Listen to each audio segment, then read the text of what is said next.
My name is Michael Elbrecht. I'm here at Clager Farms. A bit of a background about the farm. We started about 15 years ago, and our passion has always been in our motto to integrate nature and to return to its original intended purpose.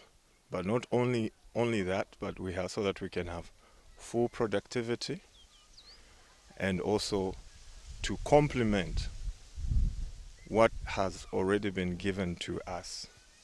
I'll give a bit of a background on the citric, on the bananas, on the sugar canes.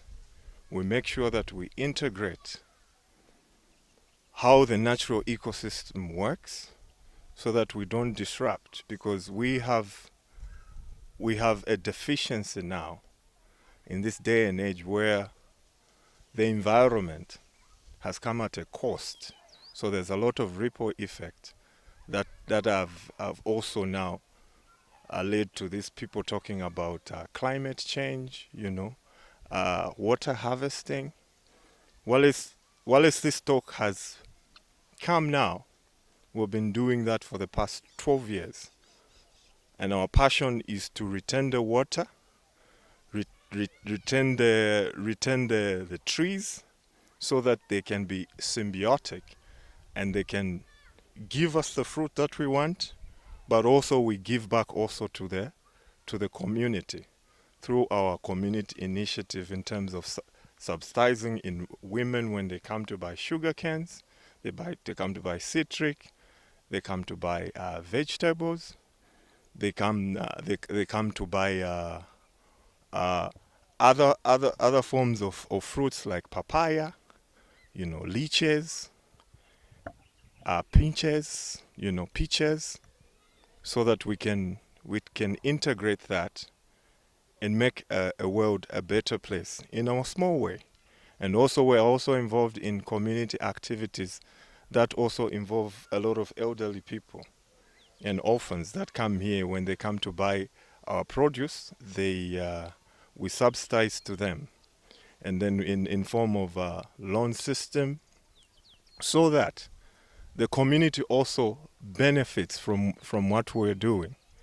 And so we have a passion for returning nature to its original intent. You know, nature will teach you a lot of things. You know, like there's a lot of balances that you need to look at. Certain kinds of herbs will be retainers, won't allow certain kind of pesticides to grow around your fruit. So, but the danger now has been now there's been a heavy emphasis on using a lot of pesticides, okay, that kill indigenous insects, lizards, microbials, and so you find that by the time you're done with the soil, you are remaining with a non-substance soil that has got no microbial growth that is in it.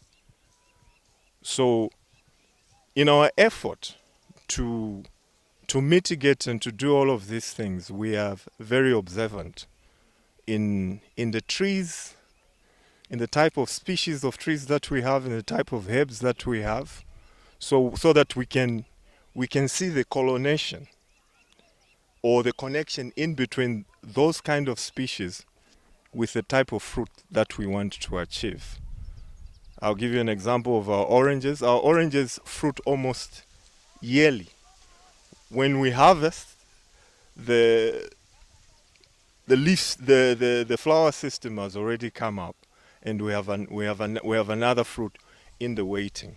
The reason is not because by chance. It's because by meticulously paying attention to how nature responds to one, temperature, two, seasons, three, your humidity in your soil.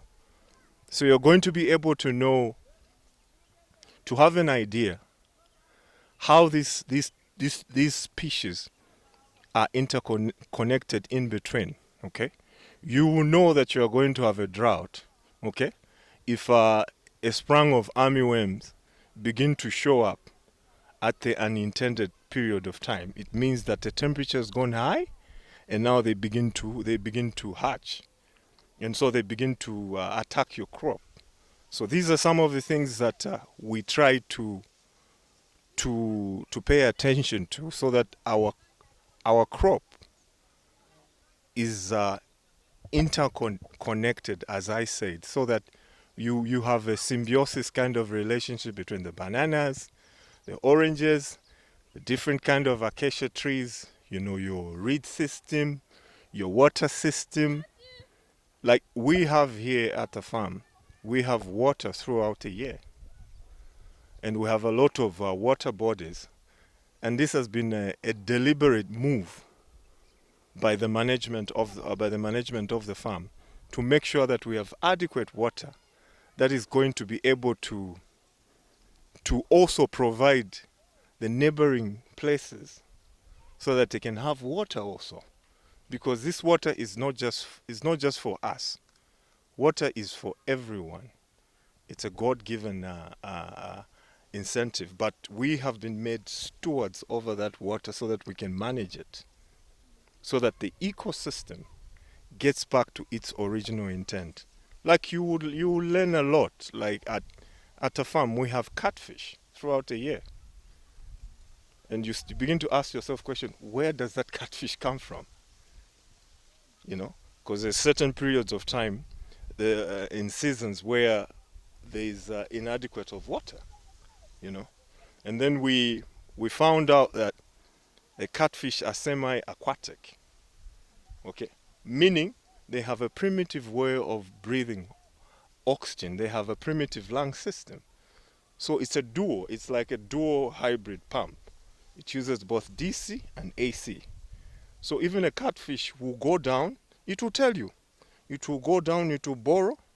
Okay, open up a wall on top, where it's going to be just breathing enough narrow chimney where it's going to be breathing air. So that period of the dry season, okay, it will begin to cannibalize its protein and turn that into fatty acids, and it will survive during the moment 3 weeks into the rain season. They come up. You begin to see bubbles on top. So even we have a lot of silverfish here. So the silverfish also, as you have seen around the farm, there's a stream. So that stream goes up to 100 meters down. Okay, so when it's dry, the fish also go. So they're only there in the water wells where we've kept the trees, and hence that's why we keep the trees, because the trees are the ones that keep the water, especially a specific kind of a tree called a water belly tree. Okay, its root system go down. So where you find a waterberry tree, you find a lot of water. But this place originally was a river system. Okay, so it goes up to 100 meters all the way. It goes all the way until it reaches into it makes its confluence into the Ngwerere stream, and the Ngwerere stream will eventually feed into the Luangwa and all of these tributaries, and that's the way the ecosystem works. We have our policy and the way we've been doing things, like over a long period of time, and this has been tedious, and pay meticulous attention to the microbes that are actually found in the soil. Okay, so you see that certain types of soil, okay, are acidic, others are alkaline. So what we do, we have sensor systems in the soil that tell us that this type of soil is acidic. So when the type of soil is acidic, what do? You apply lime. because lime is a base. So if it's alkaline, you do the vice versa. Okay, you induce a lot of, especially a lot of these reed, the reed system. Okay, they mitigate the acidity that is naturally found in the river system. Okay, that's why you hear sometimes when somebody says, ah, that water from the that water that I drank there, it tastes like it was coming from mud. Okay, that muddy taste is an indication that the filtration system of the reeds has worked on the acidity of the water. Hence, when you hold the water in a cup, it's you see the serenity of it. It's very transparent compared to if you were to drink water from, let's say, Lusaka water and sewerage. Okay, even borehole water is high in a lot of calcium. Okay, calcium is plants grow different compared if you're using water from, let's say, Lusaka water and sewerage. So you find even the texture of your leaves, especially if you're doing vegetables, is different. You've heard people say, ah, these vegetables, they smell like the soil. Okay, that kind of indication is an indication that it's organic in nature and that you haven't used a lot of pesticides. So what we do is we test our soil. Okay, after testing our soil, then what we do is we mitigate natural herb system. Okay, we have identified a few species of herbs that are around the farm. Okay, we grind them and then we put them in the sprayers. We spray on the leaves. Okay, so there are two kinds of deterrents. So you find that others, a specific kind of herb will attract a species of moth or insect. You find that that species of moth and insect is bad for you. Is bad for your fruit. So what you do is you plant a deterrent there, a species of herb that is there that I gave an example of, will deter the pesticide. So instead of heavily using a lot of pesticides, you mitigate that through using natural means, the way nature intended it to be. So you find that the terrain at a farm is different.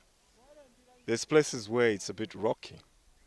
Okay, there's a lot of soil that is a mixture of soil and rocks. So you find that that kind of soil is high in sulfur. So it's volcanic of nature. So that kind of soil is good for your grapes. So when you plant your grapes there, your grapes will do well. Okay, because grapes love sulfur. Okay, that gives it vitality, and also it will know that it's in the right soil, it will give you fruit. So you find that there's been a lot of failures in that area because people don't know the husbandry, that what takes for you to have a grapefruit. What is your soil texture? And what we use also to mitigate, we use um, tobacco mulch. So we have identified the different kind of tobacco mulch that we can get, or that we get. And those tobacco mulch are different in their content. Some very high in potassium, some very high in acid, some very high in calcium. So we have, but not only are they a deterrent, they are natural pesticides that you can use against insects and fungal infections. As you have seen that most of our trees don't have any form of attack on them. It's because we use that. But not only are they getting the needed nutrients from that, but also they are acting as an insecticide, so that we don't disturb this other ecosystem that is there, that is preserving our trees, our herbs, our shrubs. So we do also the same also for the sugarcane. Even the sugarcane, because as you have seen here, there's a lot of water. So imagine in the rain season, it floods. Okay? Now, because of the sugarcane, they return the water to the ground. So you find that there's a balance of the water. People don't complain now, hey, my crop has been destroyed. What has been destroyed because there's been too much water. Okay? So the sugarcane will draw the water during that period, and they'll grow rapidly. And we use also in the sugarcane, we use cow dung, we use goat dung, we also use chicken dung. We mix those, and then also we have high concentrate of black soil here, which is very rich in potassium. So when we mix that, we get all this flora that is around us. We mix it together, the leaves, the banana leaves, the sugarcane extracts, the mango shrubs, the acacia shrubs. We mix. We make composite. We mix with the cow dung, we mix with the goat dung, we mix with the chicken dung. And then what we do, we buy those plastic bags. So we do 100 by 50 meters of composite. So we bury it, we put plastic, and we put a bit of water. Then we let the microbes do. So you find that when your composite is ready, you hold your hand, and then you stick it into the composite. You find that there's a lot of beetles, there's a lot of worms, and your composite has ripened now to where when you hold it, you can actually break it with your hands. So when you put that into your soil, so it will mitigate all of your issues for your acid levels, also your alkaline levels. Okay, so it will mitigate that, and then plus these other complementary systems that we have put there, so they work in symbiosis. Like we would know these days, we know beforehand that we are going to have a rain season. We just look at the birds. We just look at the type of moths, the type of insects that are attracted to the farm. So because they are indicators. So we know, so we can plan ahead. So the way we manage our water is we have different sources. We have the stream, we have the boreholes, we have the wells. We have an irrigation system that is interconnected. So there's no need for, and we have sensors in those. There's no need for switching on the water. They come automatically through the app. Okay. Also, our soil. We have an app. We just look through that. We can measure. Okay. These guys, what are they doing to the vegetables? We'll know if they're the strength of a certain mineral. The app will tell us, and we'll mitigate. And we're able to know what we're supposed to do. But the most important thing is that we plan ahead. We plan ahead, and then the other vital thing is also we involve the community. We don't want just to be us. We want a beneficiary, because if we don't take care of our environment, then then we're not going to have anything to pass on to the next generation. That's where the challenge is. That's why you find these days people, are talking about they're talking about water harvesting. So you ask them, you're like, what does it entail to harvest your water? The Our marketplace, okay. Initially, when we started the farming, was to localize. But when we localize, it meant that we pushed ourselves in the area of quality. Okay, not just quality that can compete at a European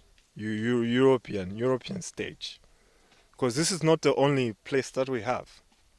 We have in Kapiri, we've planted about 40,000 hectares of the red sugar canes. We've planted about 30,000 avocados, and we'll be exporting those to the European Union.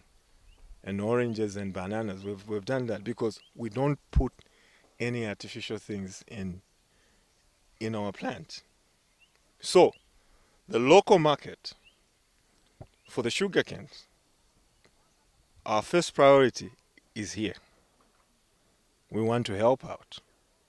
Then secondly, because there's always surplus, we take to Soweto. And our produce take 20 minutes when we reach there with a 10-ton truck. 20 minutes, the sugar canes are done. The red ones, they even complain.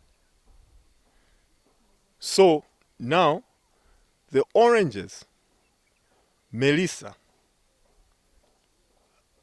and these other opened fruit shops around filling station. Okay, but the end game is this. Eventually, we are opening up outlets of our own where we're going to be doing organic juices. You know, we'll be doing it ourselves. So when you come here at a farm, you eat fish from the pond, you eat oranges, you do what? You eat food that is organic. Because we have also a greenhouse where we do just herbs. 400 by 70. We'll do just herbs because we know our herbs. And so all of that is for localization. And what we want to avoid is that we want something that is of Zambian, but of high quality that can compete with anybody. Because our oranges, no one can compete with them.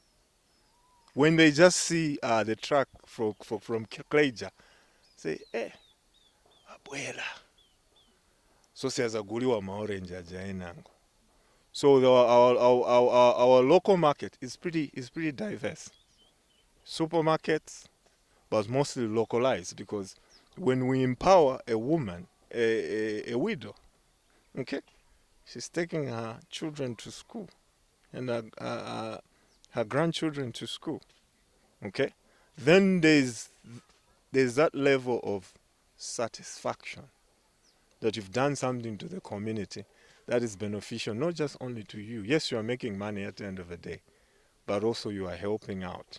And also tackling out this, how to integrate a mixed kind of a farming platform so that you extract the best out of that.